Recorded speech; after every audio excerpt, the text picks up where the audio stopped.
My dear students from Harimaya International School, Lakhimpur, class first year Commerce Accountancy. Today I will teach you about some journal entries. First of all,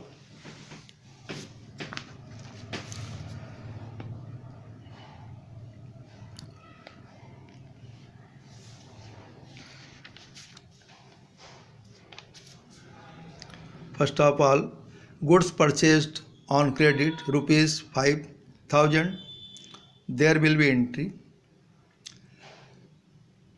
Purchase account debit to creditors account, being goods purchased on credit. Next point, salaries due to clerk rupees 7,000. Outstanding salary 7,000 रुपये है जो clerk को दिया जाना था. So there will be entry salaries account debit to outstanding salary, being salary outstanding to clerk. Next point is out of rent paid which was belong next year, there will be entry prepaid rent account debit to rent account. क्योंकि यहाँ rent अगले वर्ष के लिए था जिसको अभी भुगतान कर दिया गया, यानी एडवांस भुगतान कर दिया गया. ऐसी स्थिति में रेंट का अमाउंट स्वयं में कम हो जाता है. So prepaid rent account debit to rent account, ये आपकी एंट्री बन जाती है. Next point, provide 10% depreciation on furniture costing rupees 10,000. 10,000 रुपये का फर्नीचर जिसके ऊपर 10% डिप्रिसिएशन होना है. डिप्रिसिएशन से एसेट्स की वैल्यू कम हो जाती है. So there will be entry depreciation account debit to furniture account, being 10% depreciation on furniture. Next point, provide 10% interest on capital amounting rupees 2 lakh. 2 lakh पर 10% कैपिटल इंटरेस्ट दिया जाना है. So there will be entry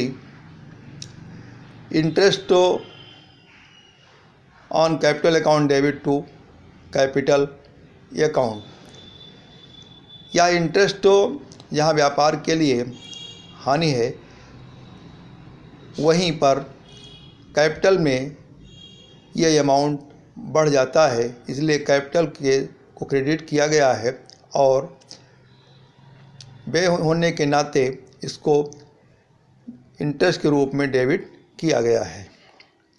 purchase ये machinery for cash 25,000 and paid rupees 2,500 in cash as wages for installation and goods for rupees 2,500 for used from business as its installation. 25,000 रुपये machine क्रय की गई जिसके ऊपर 2,500 रुपये मजदूरी के दिए गए और इसकी स्थापना में जो गुड्स का प्रयोग किया गया वो 2,500 रुपये है.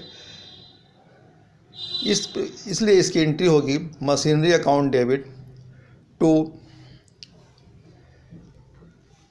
Cash account to purchase account. Total amount machinery का 30,000 हो जाएगा.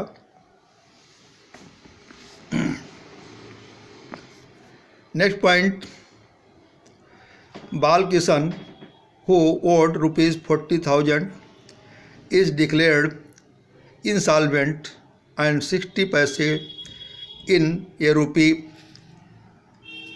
received as final dividend from his estate. Balkishan को 40,000 रुपये दिए गए थे, उससे 60 पैसे प्रति रुपये के हिसाब से मिल पाए और शेष डूब गए, क्योंकि वह दिवालिया घोषित कर दिया गया था। ऐसी स्थिति में आपको एंट्री करनी होगी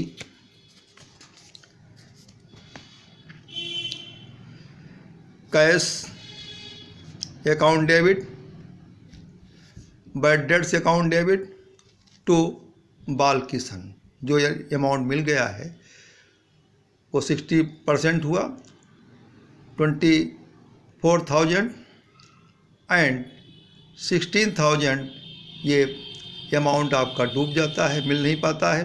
इसकी मिलने की संभावना भी नहीं है, इसलिए इसको बैड डेट्स के रूप में दिखाया गया। और इन द नरेशन आप लिख सकते हैं बीइंग